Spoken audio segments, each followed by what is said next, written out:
ഒരു ധനാഢ്യയായ സ്ത്രീ ഉണ്ടായിരുന്നു, വിധവയായ സ്ത്രീ. അവൾക്ക് ഒരേ ഒരു മകൾ മാത്രമാണ് ഉണ്ടായിരുന്നത്. എന്നാൽ അവളുടെ ഏക മകൾ ഒരു രോഗിയായിരുന്നു, രോഗം ബാധിച്ച ഒരു പെൺകുട്ടി. എന്നാൽ ഈ വിധവയായ സ്ത്രീക്ക് ധാരാളം ധനമുണ്ടായിരുന്നു. അതുകൊണ്ട് തന്നെ തൻ്റെ കുഞ്ഞിന് വേണ്ടി ഒരുപാട് കാര്യങ്ങൾ കരുതുകയും കുഞ്ഞിന് വേണ്ടതെല്ലാം വാങ്ങിക്കൊടുക്കുകയും കളിപ്പാട്ടങ്ങൾ വാങ്ങിക്കൊടുക്കുകയും അങ്ങനെയെല്ലാം ചെയ്യുമായിരുന്നു. എന്നാൽ ഒരിക്കൽ ഈ സ്ത്രീ ഒരു വിദേശ ടൂറിന് പോകുവാനായിട്ട് ആഗ്രഹിച്ചു.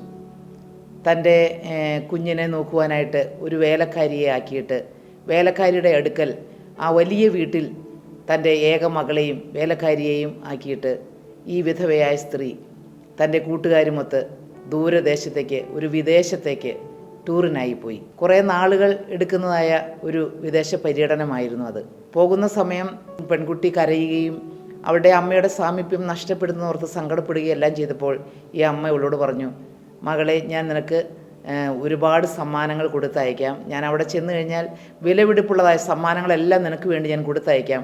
അതുകൊണ്ട് നീ സങ്കടപ്പെടാതിരിക്കണം. വേലക്കാരിയോടുകൂടി നീ ഇവിടെ സന്തോഷമായി ജീവിക്കുക എന്ന് പറഞ്ഞ് ആ സ്ത്രീ മകളെ അവിടെ തനിച്ചാക്കി വേലക്കാരിയോടൊപ്പമാക്കിയിട്ട് ടൂർ പര്യടനത്തിനായി കടന്നുപോയി.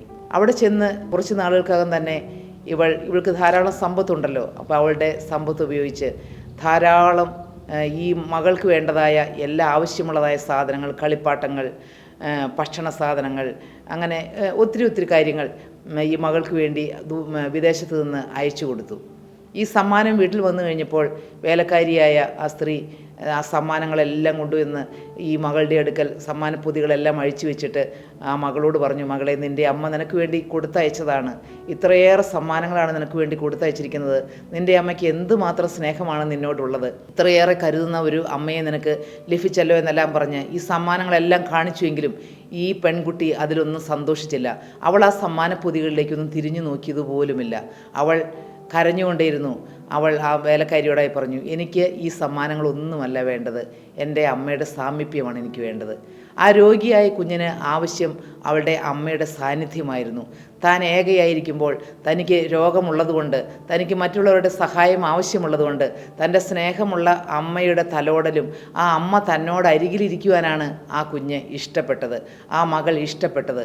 എന്നാൽ ഈ ലോക സുഖം കൊതിച്ച അമ്മ ഈ ലോകത്തിൽ ചില അല്പസമയം സന്തോഷിക്കണമെന്നും തൻ്റെ മകൾ വേലക്കാരിയോടൊപ്പമാണെങ്കിലും സാരമില്ല, എനിക്ക് ഈ ലോകത്തിലെ ചില കാഴ്ചകൾ കാണണമെന്നും ആഗ്രഹിച്ച് ഈ ലോകത്തിൻ്റെ ആഗ്രഹങ്ങളിലേക്ക് പോയതായ അമ്മയ്ക്ക് അത് മനസ്സിലായില്ല. പക്ഷേ ആ പെൺകുട്ടിയുടെ ഏക ആഗ്രഹം തൻ്റെ അമ്മയുടെ സാന്നിധ്യമായിരുന്നു. പ്രിയപ്പെട്ടവരെ, കർത്താവായ യേശുക്രിസ്തു നമ്മോട് ചെയ്തത് ഇങ്ങനെയല്ല. കർത്താവ് നമ്മോട് കൂടെ എപ്പോഴും ഇരുന്നു. ഹല്ലേലൂയ. കർത്താവിൻ്റെ സാന്നിധ്യം നാം ഏതൊരവസ്ഥയിലായിരിക്കുമ്പോഴും, നാം രോഗിയായിരിക്കുമ്പോഴും, നാം ക്ഷീണമുള്ളവരായിരിക്കുമ്പോഴും, നാം ദരിദ്രരായിരിക്കുമ്പോഴും, നമ്മിൽ കുറവുകൾ ഉണ്ടായിരിക്കുമ്പോഴും നമ്മോട് കൂടെ ഇരിക്കുന്ന ഒരു സ്വർഗീയ സാന്നിധ്യമാണ്. അപ്പോസ്തലനായ പൗലോസ് ഫിലിപ്പിയർക്ക് എഴുതിയ ലേഖനം 3-ാം അധ്യായം അതിൻ്റെ 7-ാം വാക്യത്തിൽ ഇപ്രകാരമാണ് പറഞ്ഞത്, എങ്കിലും എനിക്ക് ലാഭമായിരുന്നതൊക്കെയും ഞാൻ ക്രിസ്തു നിമിത്തം ഛേദമെന്ന് എണ്ണിയിരിക്കുന്നു. പ്രിയപ്പെട്ടവരെ, നാം ഇവിടെ പറഞ്ഞു കേട്ടതായ അമ്മയെ പോലെയാകരുത്. നമുക്ക് ലാഭമായിരിക്കുന്നതായ പല കാര്യങ്ങൾ കാണുമായിരിക്കും. ഈ ലോകത്തിൽ പലതും സമ്പാദിക്കുവാൻ, ഈ ലോകത്തിലെ ധനം, ഈ ലോകത്തിലെ സമ്പത്ത്, ഈ ലോകത്തിലെ സുഖ സൗകര്യങ്ങൾ പലതും നമുക്ക് ഈ ഭൂമിയിൽ സമ്പാദിക്കുവാൻ കഴിഞ്ഞേക്കും. പക്ഷേ ആ കർത്താവിൻ്റെ സാന്നിധ്യം വിട്ടുള്ളതായ ആ സമ്പാദ്യങ്ങളെല്ലാം വെറും വ്യർത്ഥമാണ്. എപ്പോഴും നാം ക്രിസ്തുവിനോട് പറ്റിച്ചേർന്നിരിക്കുവാൻ ആഗ്രഹിക്കുന്നവരായിരിക്കണം. കർത്താവ് നമ്മോട് കൂടെ ചേർന്ന് വസിക്കുവാൻ കൊതിക്കുന്നുവെങ്കിൽ നാമും കർത്താവിനോട് ചേർന്നിരിക്കുമ്പോഴാണ് നമ്മുടെ ജീവിതത്തിൽ സമാധാനം കടന്നു വരുന്നത്. നമ്മുടെ ജീവിതം ക്രിസ്തുവിന് വേണ്ടി ഏൽപ്പിച്ചു കൊടുത്തിട്ടുണ്ടോ?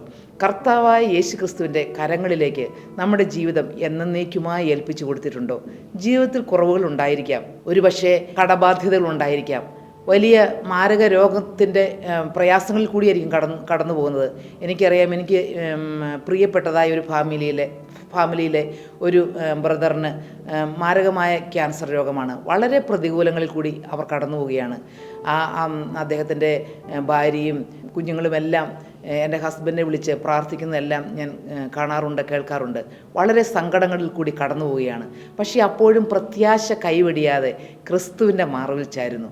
പ്രിയപ്പെട്ടവരെ, നമ്മുടെ ജീവിതം ഈ ലോകത്തിന് വേണ്ടിയുള്ളതല്ല. ക്രിസ്തു നമുക്ക് വേണ്ടി എല്ലാം വെടിഞ്ഞ്, സ്വർഗമഹിമകൾ വെടിഞ്ഞ് നമ്മെ തേടി നമ്മുടെ ആത്മാവിനെ കരുതി ഈ ഭൂമിയിലേക്ക് വന്നുവെങ്കിൽ നാം നമ്മുടെ ജീവിതം കർത്താവിൻ്റെ കരങ്ങളിലേക്ക് ഏൽപ്പിച്ചു കൊടുത്താൽ നമ്മുടെ എല്ലാ ഇല്ലായ്മകളിലും, നമ്മുടെ കുറവുകളിലും, നമ്മുടെ പ്രശ്നങ്ങളിലും യേശു ക്രിസ്തുവിൻ്റെ സാന്നിധ്യം നമ്മോട് കൂടെ ഇരിക്കും, നമ്മോട് കൂടെ വസിക്കും, നമ്മോട് കൂടെ നടക്കും. ഈ പ്രശ്നങ്ങളെ മറികടക്കുവാൻ കർത്താവ് നമ്മെ സഹായിക്കും. ഹല്ലേലൂയ. കർത്താവിൻ്റെ സാന്നിധ്യം നമ്മുടെ കരം പിടിക്കും. ഏത് വലിയ പ്രതികൂലങ്ങളിൽ കൂടി കടന്നു പോയാലും ദൈവപൈതലേ, ആ ചെങ്കടൽ മറികടക്കുവാൻ കർത്താവിൻ്റെ സാന്നിധ്യം നിന്നോട് കൂടെ ഇരിക്കും. ഹല്ലേലൂയ. കാരണം വിളിച്ചിറക്കിയ ദൈവം വിശ്വസ്തനാണ്. ഈ ഭൂമിയിലെ ഒരു മനുഷ്യനോടാണ് നാം വാക്ക് പറഞ്ഞെങ്കിൽ, അല്ല ഈ ഭൂമിയിലെ ഒരു വ്യക്തിയാണ് നമ്മോട് വാക്ക് പറഞ്ഞതെങ്കിൽ ചിലപ്പോൾ ആ വാക്ക് മാറിപ്പോയേക്കാം. നാം ഇന്ന് സമൂഹത്തിൽ അത് തന്നെയാണ് കാണുന്നത്. ഒരുമിച്ച് ഉടമ്പടി ചെയ്ത ഭാര്യയും ഭർത്താവും, അതെ, ഒരു വിവാഹബന്ധം ഒരു ഉടമ്പടിയാണ്. വിവാഹബന്ധത്തിലേക്ക് ഒരു ഉടമ്പടിയോടുകൂടി പ്രവേശിച്ചു. പക്ഷേ ഏറെ നാൾ കഴിയുന്നതിന് മുമ്പ് തമ്മിൽ അഭിപ്രായ വ്യത്യാസങ്ങൾ ഉണ്ടായിട്ട് ആ ഉടമ്പടിയെല്ലാം വെറും കാറ്റിൽ പറത്തിക്കൊണ്ട് അവർ രണ്ട് ജീവിതങ്ങളിലേക്ക് കടന്നു പോകുന്നു. ആ ജീവിതത്തെ എന്നേക്കുമായി ഉപേക്ഷിച്ച് കളയുന്നു. ദൈവം സംയോജിപ്പിച്ചതിനെ വേർപിരിക്കരുത് എന്ന് ദൈവത്തിൻ്റെ വചനം ഉണ്ടെങ്കിലും പലവിധമായ സാഹചര്യങ്ങളിൽപ്പെട്ട് ഭാര്യയും ഭർത്താവും അത് തമ്മിലുള്ള ഇഷ്ടക്കുറവുകളെല്ലാം ജീവിതത്തിലേക്ക് കടന്നു വന്നിട്ട് ആ വിവാഹബന്ധം വേർപിരിയുന്നു. ഇന്ന് നാം നമ്മുടെ ചുറ്റിലും ഒരുപാട് കാര്യങ്ങൾ കാണാറുണ്ട്. സ്വന്തം കുഞ്ഞുങ്ങളെ പോലും ഉപേക്ഷിച്ചിട്ട് അമ്മമാർ മറ്റ് ഏതെങ്കിലും വ്യക്തികളുടെ കൂടെ തങ്ങളുടെ പുതിയ ജീവിതം തേടി കടന്നു പോകുന്നു. കുഞ്ഞുങ്ങൾ സ്വന്തം മാതാപിതാക്കളെ ഉപേക്ഷിച്ചിട്ട് അവർക്ക് ഇഷ്ടമുള്ളതായ വഴി തിരഞ്ഞെടുത്ത് ആ പേരൻസിൻ്റെ സാന്നിധ്യവും ആ കുടുംബത്തിൻ്റെ സൗഭാഗ്യവും എല്ലാം ഇട്ട് തങ്ങളുടെ സ്വന്തം ജീവിതത്തിലേക്ക് കടന്നു പോകുന്നു. ഹല്ലേലൂയ. ഒരുപാട് പ്രതികൂലങ്ങളുടെയും പ്രതിസന്ധികളുടെയും എല്ലാം നടുവിലാണ് നാം ജീവിക്കുന്നത്. എന്നാൽ പ്രിയമുള്ളവരെ, നമ്മുടെ ജീവിതം ക്രിസ്തുവിന് വേണ്ടി കൊടുത്താൽ ആ കർത്താവ് നമ്മുടെ പ്രതികൂലങ്ങളുടെ നടുവിൽ നമ്മോട് കൂടെ ഇരുന്ന് നമ്മെ ഈ പ്രതിസന്ധികളെല്ലാം മറികടക്കുവാൻ സഹായിക്കുന്ന ദൈവമാണ്. വിശ്വസ്തനായ ദൈവമാണ്. വാക്കു മാറാത്ത ദൈവമാണ്. നമുക്ക് ലാഭമായിരുന്നതൊക്കെയും ഈ ഭൂമിയിൽ നമുക്ക് ലാഭമെന്ന് തോന്നുന്നതായ അനേക കാര്യങ്ങൾ കാണാം. പക്ഷേ ഈ ക്രിസ്തുവിൻ്റെ സ്നേഹനിമിത്തം നാം അതെല്ലാം സാരമില്ല എന്നെണ്ണിയാൽ ഒരു നാളിൽ പ്രതിഫലം ലഭിക്കുന്നതായ ഒരു ദിവസമുണ്ട്. കർത്താവായ യേശു ക്രിസ്തു നമ്മെ നോക്കി നല്ലവനും വിശ്വസ്തനുമായ ദാസനെ എന്ന് വിളിക്കുന്നതായ ഒരു നല്ല ദിവസമുണ്ട്.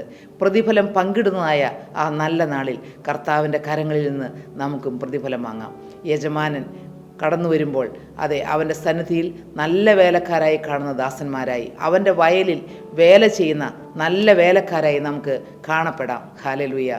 കർത്താവിൻ്റെ കരങ്ങളിലേക്ക് നമ്മുടെ ജീവിതം ഏൽപ്പിക്കാം. നമ്മെയും നമ്മുടെ പ്രിയപ്പെട്ടവരെയും യേശുവിൻ്റെ കരങ്ങളിൽ സമർപ്പിക്കാം. ഇന്ന് നമ്മുടെ ജീവിതം അനുഗ്രഹപൂർണ്ണമാകട്ടെ. ഈ ഭൂമിയിൽ ഒന്നുമില്ല എന്ന് തോന്നുന്നുവെങ്കിലും യേശുവിൻ്റെ കരങ്ങളിലുള്ള ജീവിതം അത് സൗഭാഗ്യപൂർണ്ണമാണ്, സന്തോഷപൂർണ്ണമാണ്. ഈ ഭൂമിയിലെ സമ്പത്തിനേക്കാൾ, സൗഭാഗ്യങ്ങളെക്കാൾ, ആ അമ്മ മകൾക്ക് കൊടുത്തയച്ച എത്രയോ സമ്മാനങ്ങളെക്കാൾ എല്ലാം വലിയതാണ് ക്രിസ്തുവിൻ്റെ സാന്നിധ്യം, ക്രിസ്തുവിൻ്റെ കൃപ. ആ കൃപ കൂടെ ഇരുന്നാൽ മതി. കർത്താവിന് വേണ്ടി നമ്മുടെ ജീവിതം ഏൽപ്പിച്ചു കൊടുക്കാം. എന്നേക്കും അവൻ്റെ സന്നിധിയിൽ സന്തോഷ പരിപൂർണതയോടെ നമുക്ക് വസിക്കാം. ദൈവത്തിരുനാമം മാത്രം മഹത്വപ്പെടുവാനിടയാകട്ടെ.